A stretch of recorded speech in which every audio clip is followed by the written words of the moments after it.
Welcome to the Pin High Podcast, presented by Golficity. It's our third episode. Let's get into it.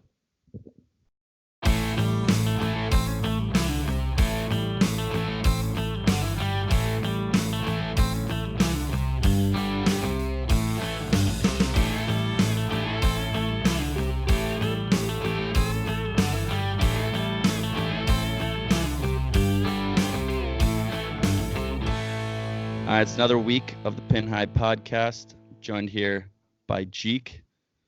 What's up? Got Trevor. What's up, guys? And, of course, we got me, Patrick Diamond. So this week we're going to be talking about Brendan Todd's Resurgence on the PGA Tour. He won this week at the Mayakoba. We'll be talking Russell Henley's mishap this weekend. Also at the Mayakoba, we'll talking Dfs Picks at the RSM Classic. And finally, we'll cap it off with our par 3 segment, previously as the top 3 segment. So let's start off with Brendon Todd. His second win of the year. First one was at the Bermuda Championship. Back-to-back starts, too. Yeah, back-to-back starts. I mean, considering in his previous 60 starts before those, he won a total of $385,725. And now, past 2 starts, $1.8 million. Add on a $36,000 there. Pretty crazy. That just shows how like if you're not a top golfer, it's you could really struggle to make some money. Well, yeah, no, he said, well, first of all, $385,000 is no small sum of money. You could also be a no. Well, yeah, of course. I actually read a tweet earlier in the week that some minor leaguer said he made $6,200 this year.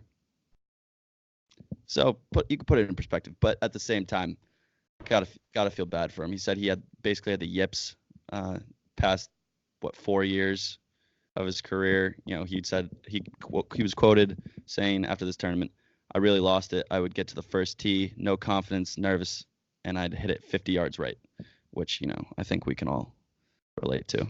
But yeah, of course. Yeah, he also said something like he would basically struggle to keep it in play every single tournament. He would scramble. He would get everything up and down for par. And he would shoot 75 every single time, miss the cut every single time. He just couldn't keep it in play at all. Yeah, that's that was crazy. For 4 years. I mean, you're a professional golfer and you can't keep the ball in play. I would have thought about quitting. Well, yeah, he did. He thought about quitting a bunch of times. I mean, how could you not? I think he said something about how he knew he could get a job somewhere else, it wouldn't be an issue, and that he was fortunate in that way, but it still didn't make him feel any better. He was just questioning everything about it because he couldn't get on the tee without being a nervous wreck. That's from what you just said, you can't do it. From what you just said, it wasn't a case of him being a bad golfer. It was just him having the yips and pulling it 30 yards left and exactly not being able to recover. And that's if that's every tournament, at that point I'm good for him for not getting just really, really tired of it and moving on, because I'd be done with it at that point probably. I mean, it's crazy every single week because he's 83rd in the world right now. He's sitting at about 2000th to start the year, and he's still, even with those 2 wins, has not qualified for the U.S. Open. He needs to be either top 60 by June 15th, which at his pace right now, he probably should be able to do shot, that. Yeah. Or he can win another full point PGA Tour event, which that's obviously tough to do, even though he's done it twice this year. Or he can make it through the sectional qualifying for the second straight year. But that's the only way. Sectional qualifying is so tough. The courses they play, the amount of PGA players that play in that is absurd, and their setup is absolutely ridiculous too. I had a friend who played one of those last year at a place in New York. I forgot exactly what course it was. He said the greens were running at a 14, and if you one of the pros he was playing with, they both made 8 on the hole because they putted it off the green, I think twice, and it went rolled 100 yards down a hill or something like that. It's that's nuts. The setup even for the qualifying place for the U.S. Open. It's just so hopefully it doesn't come to that for him. Maybe Yeah. he just gets inside the top 60 by June 15th, which is impressive in itself. But I mean, just then being he can play a third Wingfoot. after the start of this year is pretty impressive anyway. Yes. We'll be at Wingfoot. Maybe he'll just stay hot. True. Maybe. So also at the Mayakoba Classic this week in Mexico, we had Russell Henley receiving 8 penalty shots for violating the 1 ball rule. It falls under Rule 20.3 in the rule book, and basically what happened was he used this 1 ball on holes number 9 through 12 that was just marked differently, and you under that rule you have to have all your balls the exact same way.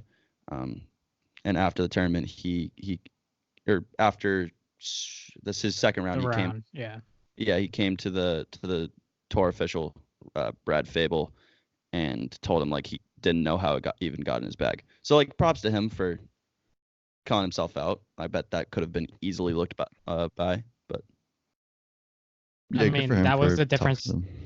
That was the difference between him making the cut and missing the cut, because I think he shot a 69 and like he would have made the cut, but since he had that like 8-stroke penalty, it ended up being a 77, and he missed the cut. That's Yeah, that's also a big. That's like an 8-stroke penalty. That's a big penalty. They took 2 strokes for Yeah, every I hole know. that he used that ball on. That's you still, can't like, take that's- 8 strokes off of a round in a tournament like this where like the winner She was like at 20 under. 20 under. So I mean, yeah, so obviously you're gonna get cut if you shoot 8 over or whatever. Eight Par shots might have been- different. 8 shots different. Yeah. Yeah. I mean, it's wild that like they police themselves like this. Like, I wonder if this happens more often. I was gonna say, People I just wonder don't if say, this happens more often and people just don't report like, themselves. notice. Yeah. Patrick Reed. I mean, I was literally gonna say Patrick Reed probably does that every single I hole. mean, unnecessary jab at Patrick Reed there, but you know, Yeah, I don't know what he did to you on that one.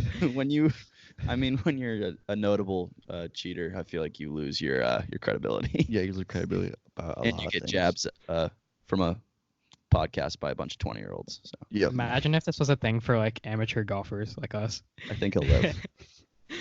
Like, what if I just like drop like that was just one line on a ball, and like you just think about us, we use like whatever balls we could find. I just think that's funny. Well, yeah, apparently it's not even like not enforced by the USGA, so it doesn't apply to us. I would say Obviously. if It like shouldn't. if this was applied in like a junior tournament, like every single kid would lie, every single one. There's not a kid in the world who'd be like, oh, I played this ball, give me an 8-stroke penalty. There's not a chance. I feel like I I've know, right? definitely like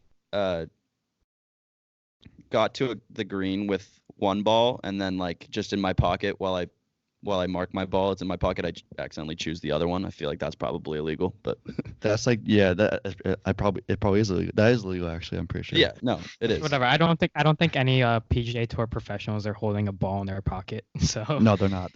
Yeah, 'cause like, they don't wouldn't- lose- They wouldn't even like want to even like come close to making that like mistake or whatever. They have like all the balls and like with their caddy. kind and of everything like kind that. of back to the thing that happened last week with Eddie Pepperell. Like, so like I kind of just to clarify it, I think every PGA Tour pro gets 8 balls. Like that's the max amount of balls you have. So that's something I didn't know. We're learning. Yeah, yes, we are. I'm trying to be correct here. Yeah. I guess we need to know a little more about the rules. But anyway, Carlos Ortiz, I feel like it's also notable that he came in second, and he's obviously from Mexico. So I feel like that was a cool story. Did you guys see the story with Harold Varner III this week? I did. That was Yeah. interesting. You want to? Carlos Ortiz was actually also a part of it. So like pretty much Harold Varner III met this kid like online who's like from Mexico playing Call of Duty. And like pretty much they were like the kid was really good at Call of Duty, and the Harold Varner like wanted him to play with him or whatever, and they like kind of formed this bond online or something like that. It was I mean, if you want to dive into it more, there's like a video on the PGA Tour that's like really good, like the PGA Tour Instagram that's really good. But whatever, he like finally got the chance to meet this kid in person for the first time this week because he's from Mexico. It's been a while, I think, too, that they've been playing. Yeah, it has. Call of Duty. I think it was literally just because they're not very good, and this kid, they just met this random kid that was like sick. It's so funny. It says like that. Yeah, they're playing countless hours of Call of Duty and developing a close friendship playing Call of Duty. Yeah, he's a PGA golfer. He's from Mexico. That's pretty like hard to believe. Yeah. Right, so they met for the first time this week. Which whatever. The kid actually said he also kind of learned English by playing Call of Duty with Harold Varner. Right. So that's really cool. Like his English wasn't bad in the video or anything like that. So Harold Varner's Varner's a good guy. Was it after he won, or was it after he came like in second last year that they were like, so what are you gonna do with this payday? Like what? Like during his press conference, he's like, well, I'm probably just gonna go home to like my parents' house and mow the lawn. Don't know what I'm gonna do after. Maybe spend $60 on COD. Probably buys all like the battle passes and everything like that for it, all the new maps and everything like that. Oh yeah, that's what's funny. That's by doing this podcast. It's like something that I learned that like there's always like an underlying story like every week. So I thought that was cool. Yeah, I feel like there's always something. Definitely is. Also, Fleetwood won at the Nedbank Golf Championship on the European Tour. I feel like that was just notable because Tommy Fleetwood's like obviously a great player. So yeah, and he's playing in President's Cup in a couple weeks too. Yeah. So he's just preparing for that. Looks pretty good for. Or no, he's not. No, he's English, right? Yeah, my bad. I was gonna say no, he's. I was like President's Cup. Yeah, I was thinking Ryder Cup. My bad. Yeah. Yeah, like close enough. Yeah. That's my bad. We just said we were trying to get facts right, and then we do that. And I'm thinking he's from like South Africa or some shit like that. But yeah, I could see that from his accent. Oh yeah, definitely, yeah. Well, and the tournament was played in South Africa too, which is that it was like Gary Player's home course, I think. But yeah, he made three eagles in the final 10 holes to win the tournament. Started 6 shots back. That's pretty incredible. I mean, we're not going to talk about his hair. I mean, that's what makes him. That's what makes him him. There was clipboard Jesus in the NFL. Charlie Whitehurst, was it? Yeah. He's like he's T-box Jesus. T-box Jesus. Fairway Jesus. It's fairway Jesus. Fairway Jesus. Is that like actually a thing, or do we? Yeah, that's the thing. No, that's the thing. Really? Okay. Well. I guess when you see him in person too, like you're like, wow, good head of hair. I don't know if I've ever seen him at a tournament that we've been at. U.S. Open. Oh, we definitely did. Yes. Shinny? Yeah, we did. I have a Snapchat of him like just saying luscious locks. Yes, I remember. We saw him on the first tee. That's right. Yeah, hit a fucking great 2-iron flush in the middle of the fairway. Now I remember that for some reason.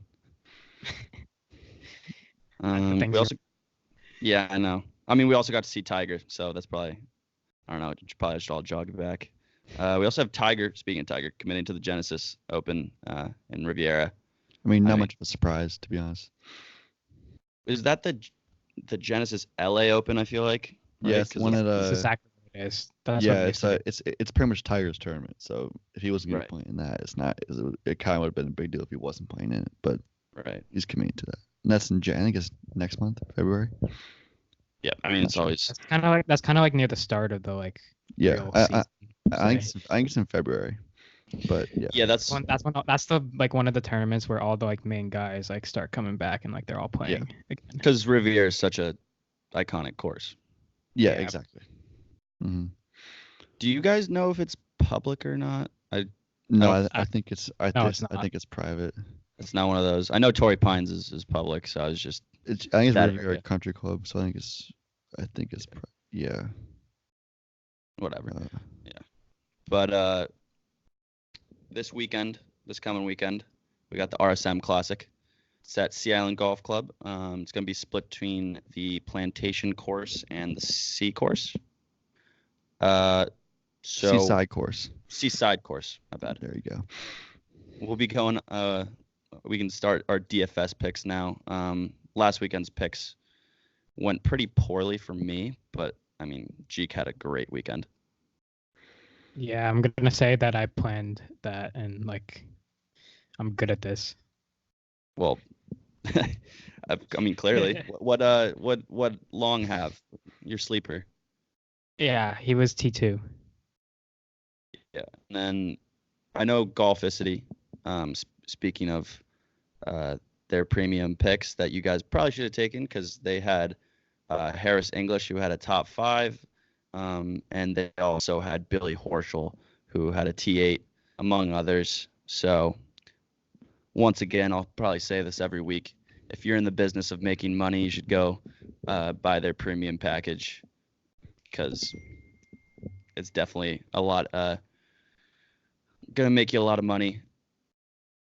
Also, the golf. Also, just listen to me. Yeah, or just listen to Jeek. So who wants to start with their DFS picks? I'll start. Yeah, go ahead, Trev.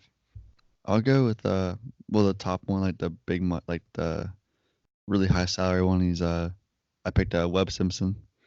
He's like, I think he has the highest salary, but he finished 3rd last year in this event, and he's still trying to prep for the President's Cup. So I feel he'll want to get his game in top shape for that.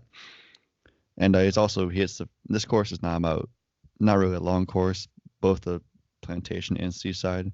So it's all about hitting the fairways, and Simpson does a good job of that, hitting 70%. So I think that's a pretty good pick right there.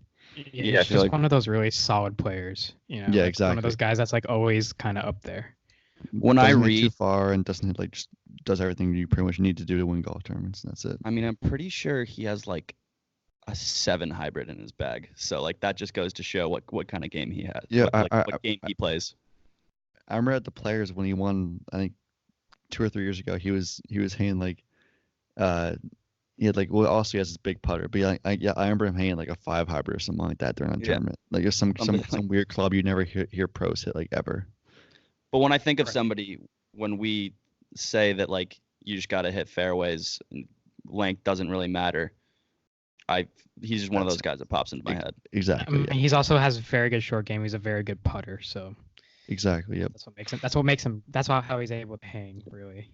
That's why he's the number 1 or the highest salary for this week. Right. Yeah. So my first pick is gonna be Scotty Scheffler. He's 9,200 for salary. I mean, he's made all 6 of his cuts this year, which obviously you always want. Like that's what's gonna get you points on DFS. And also, I read somewhere that this. Actually, on DraftKings, I think that this plays like a Corn Ferry course, and that made me look up what Scotty Scheffler's stats were on the Corn Ferry Tour last year.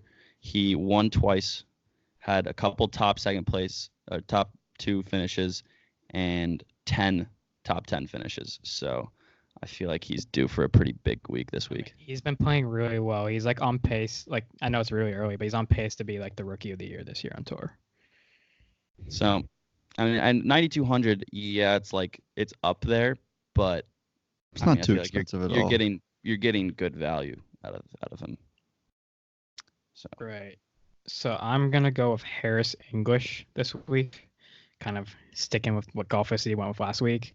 Mainly because like Pat said, like making cuts is big in DFS, and his last 5 starts he's finished.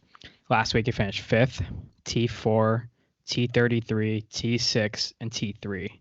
So 4 top 5s or 4 top 10s in the last 5 starts. So just kind of gonna go with the hot hand this week and see what happens. Yeah, he's been solid.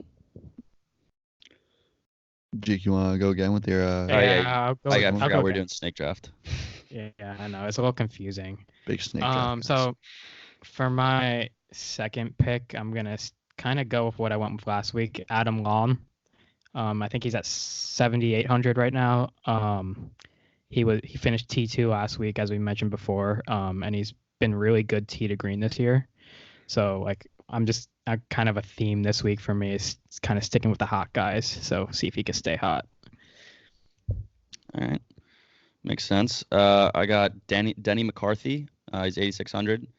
And something that is like very big on this course is your par 4 efficiency, because there's on the Seaside course, I believe there's 8 400 to 450 yard par 4s, which is going to be really important. And he ranks 7th in par 4 efficiency from 400 to 450 yards. So I feel like he's going to have a great weekend at Sea Island. All right, well, I'll go with my second pick. And it's might be a little more on the expensive side for the mid-value pick, but I'll stick with Brendon Todd, who won the back-to-back tournaments. The course last week is similar in how it plays to this week at Sea Island, so which is short, basically a short course, Bermuda grass. But I think if you've won back-to-back tournaments, you're feeling pretty good. You're feeling more than pretty good. So I feel like he can. I would say so. He probably won't. Yeah, I think so. Probably won't. I don't think he'll win because like the last person to win 3 in a row was Tiger, so that'd be pretty amazing. But I mean, maybe Brendon Todd's the next Tiger. Yeah, Tiger top 10, top 20, I think top 20 at least. 2 names that go hand in hand with excellence. Yeah, sure. Brendon Todd and Tiger. And my last pick, it's a shot in the dark, but I'll go KJ Choi at 6,400. Just because this, like we said, this was a short course, not really about distance. Choi is up there with driving accuracy about like 70%, and he's good. He's about 75% good at scrambling too. So I feel like he could make some noise, maybe get top 20. Hopefully make the cut, but top 20 probably. So I'm gonna go with for my last one, Xinjiang Yang. He's been making some noise on tour. He's currently 27th in the FedEx Cup rankings, as well as he's made his 5 straight cuts, and he's 11th in strokes gained with approach to green, which is very important at these courses. So I mean, he's been really solid early in the year on tour. So I'm going with him. All right, so for my last pick, I'm going to go with Keith Mitchell. And the reason I'm going with him is he's a Sea Island resident, so he's pretty much playing his home course. So he should know the course pretty well, and that usually plays well to guys. So I'm hoping to finish in like the top 20 or something. No, I'm not saying that I'm anywhere near PGA Tour status, but I will say that playing your home course is definitely like so important, because if you put me at a course like Silvermine that we play all the time, like I'll play a lot better, so much better there, because I know exactly what club I'm going to hit off every tee. I know most of the time what I'm going to hit for my second shot, for my approach shot. So versus when you put me out at Pound Ridge and I have no clue what to hit all the time.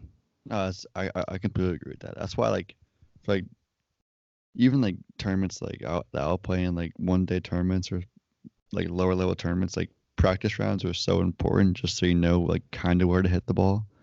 And it makes a huge deal. But yeah, especially playing playing home courses, like that's probably makes it that much more that much better to play at a tournament like that. Kind of the same idea, like if your caddy's like somebody who like that's your caddy's home course or something like that, you have an advantage. So Matt Kuchar, yeah. Yeah, exactly. I heard something about L2 caddying on the PGA Tour again, but if I'm being honest, I don't know what beyond that, but it's great to see that he's no longer in the shadow of Matt Kuchar's pettiness. False payment. So hopefully we got against Matt Kuchar also. It seems like a weekly occurrence of Matt Kuchar and Patrick Reed just getting like killed. Matt Kuchar's my boy though, so you can't don't rip him too much. He's my boy. That's friends. Yeah. I mean, friends. hopefully, if we run into them, they haven't listened to the pod. I'm guessing they won't have, but hey, you never know. Maybe Justine. The invite's always open. If his wife, I bet his wife just scours the internet for like any mention of Patrick Reed. Matt, if you want to come on the pod, discuss your pettiness, then that's by all means you can. Oh yeah, no, by all means, and I'll probably Yeah, be by all super means. nice to you. Yeah, I'll be really nice, and you can you can have a beer if you want to too. If it'll be perfect. All right. Open invites for all open PGA invites, golfers yeah, who want to come on the pod. Really, Yeah. any professional Any- golfer on the PGA Tour. Hit the DMs. On that note, do we want to move on to our newly named segment? Yeah, sure, why not? So, before it was named the top 3 segment, which I feel like we all agreed was very uncreative. And Yes. our new one, I'd say maybe it could use some workshopping in the future, but for now, it'll be good. We got it as the par 3 segment. And Yeah, this week, a very intricate change of word yeah, from top to par. Yeah, Hey, 3 same letters. same amount of letters too. Yeah. So It We're makes gonna- it makes all the difference. Yeah. it this does. week's par 3 is gonna be things that you hate when you're playing at any course. It doesn't have to be necessarily on the course. It can be like in the clubhouse, around on the driving range, anywhere. Who went first last week? Let's go with Trev. Trev goes first. Jeek goes second. I go third. I just All right. decided that. I am the host. One of my number one things is playing behind slow players / like just waiting in general. So like that's like Yeah, I feel like nothing's worse than just when you're like maybe it's like about to rain or something like that, or it's really hot and you're just out there like watching like these people like on the green, and it's just like you're just standing there and it's just like can get like maybe it can get like kind of awkward or something like that. It's just never fun to play like I that. feel like I lose my rhythm when I have to like wait for a Oh, long yeah. time if I'm playing well. Definitely. Although Yeah, I was sometimes about to say that. if I just scored like an 8, maybe I needed that that little like cool down, but who knows? Like I was Also- about to say that. If I'm waiting for more than like I don't know, like 5 minutes at a tee box, which is quite a long time, I'm not gonna hit a good shot. I'll never hit a good shot. And that's like I'll be honest, I'm one of the most like impatient people like in the world, and just like sitting there like doing nothing for like 5 minutes where I could be like, all right, like let's go. I want to get on with this. And that's Also, like, when we run playing, into accidents where you like hit up on people like by accident. Yeah, we did, sure, by we did accident, mention too. that. Or Jeek, also you can go ahead. no, all right. Well, like in the courses like we play, like it's just like there's that happens a lot too. Where Yes, people just don't they're not aware of it either. They have no idea what they're doing.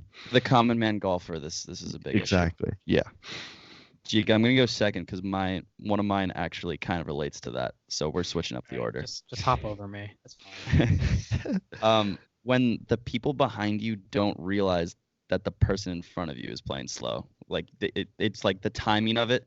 Like the people in front of you are playing really slow, and then they like get off the green and out of sight, and then the people behind you kind of like roll up, and they don't realize that like you're not the one playing slow. I completely agree. I with get that. that. Because It's then, like- cause then, like, guilty cause of then you that, feel though. like they're mad at you when they really shouldn't be mad at you. They should be mad at people in front of you. And Precisely. yeah, and if they can't see the group in front of you, they think, okay, like what are these kids doing? Like why are they so slow? When That's it's why- really not And then cool. that's how you end up rushing 18 holes of golf. Like you rush Exactly. on every and you single play hole. bad, Exactly. and it's not fun. I get rattled super easily that way. I know Jeek gets super rattled like when that happens, just from experience. What do you got? I guess I'm up. Well, that was kind of a common theme there, so maybe I should get away from that. I'm just gonna go with the common downhill lies. You pipe one down the middle of the fairway, and all of a sudden you just have this like awful downhill lie, and you're like, well, what am I gonna do with this? A little Yeah. stinger. Because I could do that. Yeah. Yeah. I can only think of one time. Duck hooking. Yeah, it's pretty much I- calls for a duck hook. I only think of one time that I've like actually flushed a downhill lie, and it was during like my at the time like best round ever, and it was probably still my best round ever because it was a pretty hard course. It was Reading Country Club in Mm-hmm. Connecticut, and I was on a downhill lie, like well over 200 out in the rough, and I pull out my 3-wood because it's like the 17th hole, and I'm having like the round of my life. Nothing can go wrong. I absolutely flushed this right onto the green, like 10 feet from the hole. But it's just so annoying. Like when you hit a ball that you're like, oh, I just crushed that ball, and then you get to your ball and you look at the lie and you're like, wow, that ball is like dead center in the fairway, but the lie is so bad that's gonna ruin my hole. I just hate that. Sometimes it happens in the middle, like in the middle of just fairways. Like it'll be like sideways or downhill. Like you stripe ball right down the middle, but you'd rather be like in the rough sometimes. Exactly. It's not like the fairway's like slanted or anything. It's just like a little little crease in the fairway. Yeah, that, yeah, just just goes like down. you And always, you're I seem to like, always find that yeah, one spot. Like, it's terrible. it's flat like all around your ball, but it's downhill lie when you like get to your ball. So I guess I'm going again. Yep. Snake. Yeah, snake draft. This is a tough one. All right. Let's see here. All right, I'm gonna go with this one. I'm gonna go with like people who like think they're like really good at golf. Like they think they're like a 2 handicap, but they're really like a 20 handicap. And they take like it's kind of like the like with the slow play like type of thing. So like these people probably suck at golf, but yet they're taking like 10 minutes to line up putts, and they're like walking around. And then like you could like see them from the tee box. You're standing at the tee box and you're watching them like line up their putt, and then they go and putt the ball, and they just like they either leave it like really, really, really short or just like putt it like off the green. You're like, what's going on? Like you just spent 10 minutes. That's what you spent the last like couple minutes reading your putt, and this happens. And like they think they're like on the PGA Tour, but they're just playing golf. Going off that, it's like that was one of mine almost, but it was like if you're bad, usually you know like you're like not the best and you still play like fast, but if like you're bad or if you're like you're not that great and you play really slow, then like that's like the worst. Like there's no one worse than that pretty much on the golf course. Working at a public golf course, I can say that this past summer, I can tell you that this is a very common issue. Somebody would call me like in the pro shop from like the 8th hole and be like, yeah, so like the guy in front of us, he's like really playing slow, like, and like just hitting the ball all over the place, like, because we had like a lot of fescue. And I just responded like, okay, what do you want me to do about it? Like, you're on the 8th hole. You're like a mile away right now. Who else is? Wait, is that? You're up now. Yep. One second. Okay. So I'm gonna go with one that's kind of like niche to me. It's when trees are like lined up on the left side of the tee box.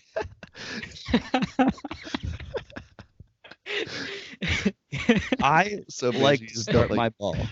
Kind of preface this here. Yeah, you have to. Wait. I'll preface this with that I used to have a massive cut. Still now, do, this fall, it's somehow gone away. I don't know how, but it still makes me uncomfortable because sometimes it happens, and I still tend to hit a fade a little bit, and I'll stripe the ball, but it hits the tree like 20 feet away. It skims trees, and then it doesn't have that cutting action into the middle of the fairway that you're used to. I feel like so basically you hate dog like lefts. Yes. I feel like I get a bad rep on this show though. I feel like we're always shitting on my. You openly did it on that one. But I'm not that bad. You play it to your advantage. You know how to play. Yeah, yes, you play your own style of golf and it works somehow. I changed my Twitter bio to unconventional finesse. There you go. That's it. There you go. That's all I have to say. I can't wait until you fix that and like you start to hit golf balls like a normal person. I'm excited to see when we play to see your improvements because I want to see on hole 5 at Silver Spring you not hit it into the left trees like or straight. Which one's that? The one like after it's kind of like a long part, kind of longish par 4, and you have like it kind of like there's like a road right next to the tee box, kind of. Oh yeah. Yeah. I swear to God, you hit it like straight up at those trees. I've hit into those trees multiple times. Yeah. Oh wow. All right, so it's me. I'll go kind of off what Jeek said. I'll go landing in a divot in the fairway. That sucks too. That is like Even though I usually just like push it out, but like land like you walk you had like a great drive. It's kind of like what you said. It's like you have a bad lie, but like landing in a divot, and you're like, what do I do with this? Like you don't know where the ball's gonna go. You don't know what's gonna happen. It's just not ideal. like you almost have to lay up. Exactly, yeah. Like maybe you're on a par 5 and you're like, all right, I'll pull out my 3-wood and maybe try to advance as far as I can. You're like, no, I have to hit like an 8-iron and hit like 150 yards up in the fairway. It's not good. And then for my last one, I'll go with long walks to tees. Specifically, Trev's not a long walk to tees, guys. specifically at like Oak Hills or Oak Hills Park. That In first Norwalk, hole, Connecticut. yeah, by the the way. first hole is the second not hole. Oak Hills. Not like Oak Hills, like you No. must have thought when you first said that. No, not in This is a Rochester, New York. Public dog track in Norwalk, Connecticut. But the first hole, the second hole, first hole, green to second tee box is like you have to walk like through like a little like path through wilderness and then walk up a big hill to the tee box, and it takes like a couple minutes, and it's just not fun. You're coming off a double bogey on the first hole, and And yeah, now you're you're thinking about it gassed. for 10 Now minutes. you're gassed for the second tee shot. You're out of breath. You're out of breath on the tee box. Your yeah. round is cursed.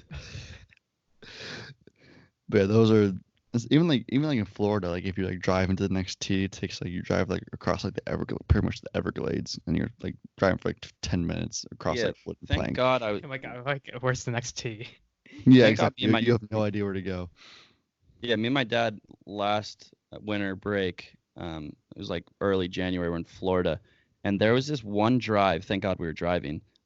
It was at Sarasota National, and we drove for like a solid half mile at least, like maybe a full mile. It was crazy. Yeah, I've done that before. It's you have like you're pretty much in the weeds, like as like 10 feet tall, and you can't see anything but just like the road in front of you, or like the little like boards in front of you.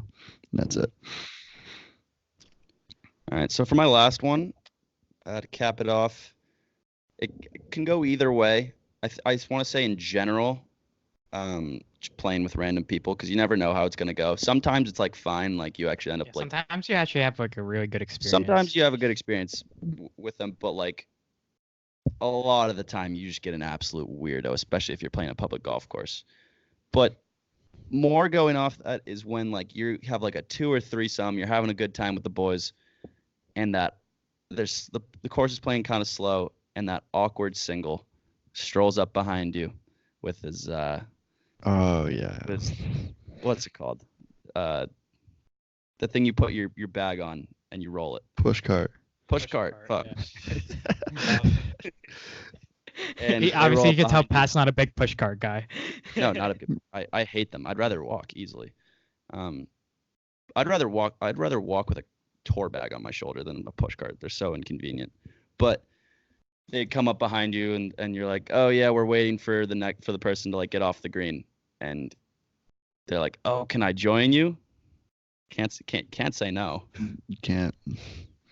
And usually I feel like it puts a damper on the round. And it's just awkward for the next however long you're Whole still playing half with at them. least. Yeah, Yeah. no, It's at least a whole. Even worse when you're like a twosome and then like somebody comes up behind you and it's like a dad and like his like 10-year-old son like want to play. And you're like shit. And like I can't 10-year-old say that's son, ever like, happened to me. That's happened But- that's happened like 1 or 2 times. Like But the kid like doesn't can't sound hit the fun. golf ball. It's That's even not- it's even worse. Like sometimes it's like if I'm going by myself and then like someone I don't know comes out and like it's like, oh, can I play with you? Like I'm on the first tee and someone's like, oh, can I play with you? no. And then it's like I'll play like 9 holes and then I'm like, I don't know if I should continue playing because maybe if I was playing, I'm still playing. Maybe I don't want to anymore, but it's just not. It's like it just makes Not it a ideal little awkward. Yeah, a little awkward situation. So It's you got awkward. one more? I'm up again. Yeah, Yep. this was an eternity. just hanging out here waiting for my pick. Glad nobody stole it. So mine, kind of more towards like the fall golf like time of year, is like when you hit a ball right down the middle and you know you hit it right down the middle, but you can't find it. Why? Because Like like you're like- leaves. Yeah, well, just like the light and whatever. Like if you're playing in like an afternoon. Leaves are annoying. Leaves are very. Leaves are annoying too, but like it is literally like you spend like 5, 6 minutes, 7 minutes looking around for your ball, and you're like, I hit this right down the middle. Where is it? And Just you in don't general find when that happens too. it. I mean, Mhm. in general, when that happens too, but I feel like it happens a if, lot yeah, more a during little bit fall off to the golf. right, maybe in the rough, and you're like, how can I But not like find this? even not even a little off to like literally right down the middle, it happens sometimes, Mhm. and like you just think like, what happened? Maybe somebody else hit my ball. Like where is it? Like it happens a lot more during fall golf because of the lighting and the leaves and stuff like that. I feel like I lose more balls during that, where like I hit a pretty good shot, but I can't find the ball. It's really annoying. Yeah, I would And say it kind of messes up my next shot too, because like I'm always like pissed off that I didn't find the ball. It goes back to like how like the lie and like the Dfs, like you feel really good after hitting that tee shot, and then you get up there and you can't find it, and you're just like in a bad mood again, and you're like, well, fuck, I don't know what to do anymore. I mean that's why we have our gallery rule, where if we hit it down the middle or like it's not a bad shot and we just can't find it, drop. just drop it. We're not I like playing. I always find Pat's, like we play enough golf together that whenever Pat hits the ball, I always find it because like I just know his shot like So pattern. you know where his ball's gonna end up. Yeah, Yeah, exactly. I gotta No. say, It's gonna end up at all times. Trev does know more about golf, but if I was to have a caddy, it'd be Jeek because he knows exactly what I need to do all the time. He always asks me for like club suggestions, and like he'll either choose the one I say or not. But like when he doesn't choose the one I say, and I'm like, all right, hit another ball and use the club that I told you to hit. Like he always hits it right down the middle, or like That exactly happened what I once, said. and I think I legitimately put it within like 3 inches of the hole. I will take that into account next Okay, time I'm just playing in a listen to me. tournament, G. Well, doesn't know your If game. I play enough golf with somebody, like I'll learn the game pretty quickly. Yeah, I guess. I'm Trev- good Trev- at like finding like other people's balls and other people's distances, but for some reason when I play like I don't know my fucking distances or like where I'm hitting the ball or like where my ball ends up. Like I'm so bad at tracking my own ball. Just be Yeah, a I'm not. full-time caddy, G. I know where to look for my ball. So.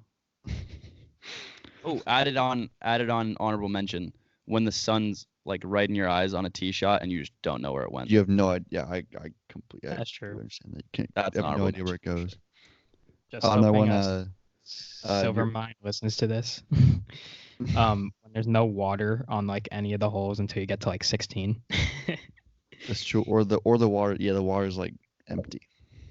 Or that. What do you mean? Yeah. Like Like, not- there's no more water. Like if there's like a jug of water, there's no more water in the jug. Or there's Oh, no jug at all. yeah. Or there's just no So jog.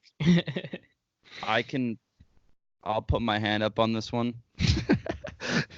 This summer, I would always get really lazy and just like if I went out there and it was like it would be the morning, but if it was like half filled or like maybe a little bit less, maybe empty, I'd just be like, I'm not coming back. I'm just gonna chill here and pass some time. So off my basically, just shift. blame Pat for all your water needs. And that's it. Yeah, right. That's it. No, yeah, I I remember. got a couple honorable mentions. I remember, but going off that, I remember once like somebody complained about the water coolers not having any water in them, and my boss was like, "Didn't you change them this morning?" I was like, "Yeah, it must have gone pretty gone. People must have been drinking water a lot today." Hydration. I think that also I got a I just forgot I the got a- key, so I just wasn't gonna come back. Just like, all right, well, like yeah, people are just thirsty Nope. today. No golf course is ever gonna hire you again. Yeah, after hearing Yeah, this. Come on, I'm not trying to work it up. Maybe yeah, I am. So maybe I didn't do that. I don't know. Has its perks. I got a couple of other honorable mentions. Like starters who are literally like just judging you when you hit the ball on the first tee. I hate that. Oh, the Bethpage starter definitely judges. Oh, She watches everyone's coming out to play this course, and everyone's just going like you're like topping it. That's a nerve wracking That's tee also shot too. that's such an Yeah, That's not that's to a say nerve. that. That's like Like the worst. if you That if you hit that straight, you're like you're happy. I mean, I hit mine in the middle of the fairway. I'm just saying. You did. You did too, though. I think. I did. I hit like my best drive. Striped one. I striped it and I scolded over the green after that, or I chunked it. One of the two. I made double. I probably ended up making a double too. I hit mine a little left in the rough, but like I hate like especially if it's like that really old guy who's just judging your golf swing like the entire time, and you like say you don't hit like a great shot, and they're just like scolding I just thought you. of a great one. Going to Golf Galaxy to hit shots just to test out a club, but the guy working there insists on giving you a full 30-minute golf lesson. I can't. Like meet me I out on can't the say I course can now. relate to that. Well, It's happened really to funny. me. It happened to me. It was so bad. He was like It was he was like hilarious. being mean about it too. He was chirping my swing really hard, and I was like, He's like, so you're I came you're a here baseball to player, huh? I was like, I came here to buy a club. You're making Give me me a lesson. discouraged to buy this like $300 club. I feel like It's you going might against work his on job, commission, and you should stop doing that. You're like hitting balls, and he's like giving you lessons, and I'm just like around the corner just cracking up. I'm like, sir, you're not gonna get back.